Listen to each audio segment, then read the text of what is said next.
English version mathematics class 5 chapter 8 length measurement number 2.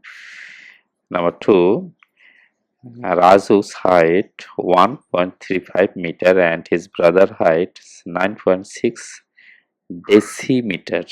What is the difference between them in centimeter? In this type math, we first we decide that what exactly we want the math. If they want to meter, we will be convert all of them in meter. If 1 centimeter, we will convert all of them in centimeter. Okay. In the measurement type mathematics, we will convert all of the requirement. Here Raju height, here this math they want to answer in centimeter.